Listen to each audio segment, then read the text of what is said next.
नमो भगवते रुद्राय। हर हर महादेव। नमस्कार दोस्तों, आज की इस वीडियो में हम सुनेंगे भाद्रपद पूर्णिमा पर सुनी जाने वाली व्रत की कथा।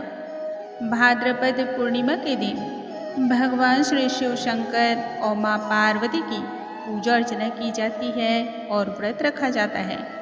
इस व्रत में माँ पार्वती भगवान शिव शंकर के साथ ही भगवान श्री विष्णु की भी पूजा अर्चना की जाती है।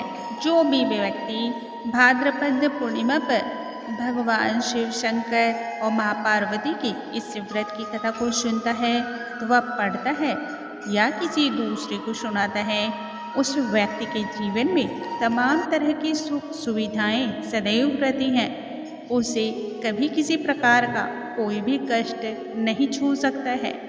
कहते हैं जो भी व्यक्ति पूर्णिमा के व्रत पर इस कथा का श्रवण करता है, उस व्यक्ति पर भगवान शिव शंकर, माँ पार्वती और श्री हरि विष्णु की कृपा सदैव रहती है। इस दिन पूजा करने के बाद रात्रि के समय चंद्रमा को अर्घ्य देना बहुत ही ज़्यादा जरूरी माना जाता है और व्रत की कथा का श्रवण करना और भी उत्तम फलों की प्राप्ति कराता है। आइए पूर्णिमा पर सुनी जाने वाले व्रत की कथा का हम श्रवण करते हैं। सर्वप्रथम हम हमारे प्रथम पूज्य देवता भगवान श्री गणेश का ध्यान करेंगे और उसके बाद कथा का आरंभ करेंगे। श्री वक्रतुंड महाकाय सूर्यकोटि समप्रभा निर्विघ्नं कुरु मे देव सर्वकार्येषु सर्वदा। ओम नमो भगवते रुद्राय। बहुत समय पहले की बात है, महर्षि दुर्वासा भगवान शिव शंकर से भेंट करके लौट रहे थे। तभी रास्ते में उनकी मुलाकात भगवान विष्णु से हो गई। महर्षि दुर्वासा से उन्होंने पूछा, तब उन्होंने बतलाया कि वह महादेव जी से मिलकर आ रहे हैं और इसके बाद उन्होंने, जो कि उनके हाथ में एक बिल्व पत्र की माला थी, उससे भगवान श्री हरि को उन्होंने भेंट स्वरूप दे दी। लेकिन श्री हरि विष्णु जी ने उस माला को स्वयं ना पहनकर अपने वाहन गरुड़ जी को पहना दिया। ऐसे व्यवहार पे महर्षि दुर्वासा अत्यंत ही क्रोधित हो गए। महर्षि दुर्वासा के बारे में वैसे भी सर्वविदित है कि क्रोध उनके मुख पर रहता है। अति क्रोधित स्वभाव के कारण उन्हें भगवान विष्णु के द्वारा किए गए इस कार्य से और भी ज़्यादा क्रोध हो आया और उन्होंने भगवान विष्णु को श्राप दिया, तुम्हें अपने ऊपर बहुत अधिक घमंड है और तुम अपने आप को ही सर्वोपरि मानते हो, इसलिए आज मैं तुम्हें यह श्राप देता हूँ, जाओ, तुम्हारा संपूर्ण सुख नष्ट हो जाएगा, तुम्हें अपनी पत्नी का विछोह सहना पड़ेगा, आने वाले समय में माँ लक्ष्मी तुमसे अलग हो जाएंगी, इसके साथ ही क्षीर सागर से भी तुम्हें हाथ धोना पड़ेगा। यह सब सुनने के बाद भगवान विष्णु को अत्यधिक पछतावा हुआ। उन्हें यह समझ में आया कि उनसे किस प्रकार की गलती हो गई है। तब भगवान श्री विष्णु ने पछतावा के स्वरूप में महर्षि दुर्वासा को प्रणाम करते हुए कहा, हे ऋषिवर, मुझसे बहुत बड़ा अपराध हो गया।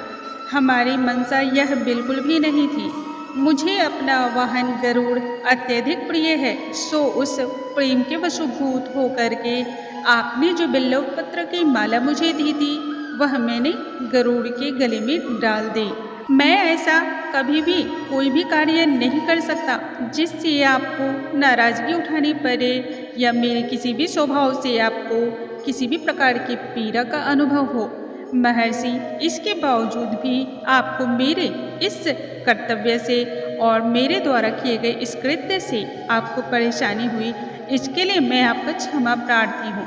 यह कहते हुए भगवान श्री हरि ने महर्षि दुर्वासा के सामने प्रणाम करते हुए पूछा, हे महर्षि, आप तो सर्वज्ञानी हो और सब कुछ जानते हो, अतः कृपा कर मुझ पर अपनी कृपा बनाते हुए इस श्राप से मुक्त होने का कोई तो उपाय बतलाएं। भगवान विष्णु को अपनी गलती का एहसास हुआ था और उन्होंने क्षमा भी मांगी थी। इस पर उन्होंने इस प्रकार का वचन भी दिया, हे ऋषि, मुझसे दोबारा इस प्रकार की भूल और गलती फिर कभी न होगी। तब जाकर के दुर्वासा ऋषि का क्रोध शांत हुआ, लेकिन उन्होंने कहा, अब तो मैं श्राप दे चुका हूँ और श्राप वापस नहीं लिया जाता है। लेकिन मैं तुम्हें एक व्रत बतलाता हूँ जिससे तुम्हें इन सभी कष्टों से मुक्ति मिल जाएगी। तुम्हें पूर्णिमा वाले दिन महादेव और इसके साथ ही चंद्रमा की पूजा करनी होगी। उसके बाद ही तुम श्राप के कष्ट से मुक्त हो पाओगे। इस बात को सुनने के बाद भगवान विष्णु ने क्षमा मांगते हुए शिव और चंद्रमा की विधिवत तौर तरीके से पूजा अर्चना को संपन्न किया। जब उनका व्रत और संकल्प पूर्ण हो गया तब उनकी जितने भी कष्टों की प्राप्ति हुई थी उन सभी से मुक्ति प्राप्त हुई। साथ ही उन्हें अपनी समस्त खोई हुई वस्तुएं और चीज़ें प्राप्त हुई। माँ लक्ष्मी का भी साथ उसके बाद उन्हें प्राप्त हो पाया। दोस्तों, जो भी भक्त इस व्रत की कथा का श्रवण करते हैं उससे सभी सुखों की प्राप्ति होती है। कहते हैं इस दिन भगवान शिव की पूजा करने और चंद्रमा को अर्घ्य देने से इंसान सदैव सेहतमंद रहता है, धनी और संपन्न रहता है। इसके साथ ही जीवन साथी से कभी भी अलगाव नहीं होता है। परिवार हमेशा भरा पूरा रहता है। बोलो श्री हरि की जय, बोलो भगवान शिव शंकर की जय, भगवान भोलेनाथ की जय। ओम नमो भगवते रुद्राय। अगले वीडियो में हम नई जानकारी के साथ फिर से मिलेंगे। तब तक के लिए नमस्कार दोस्तों।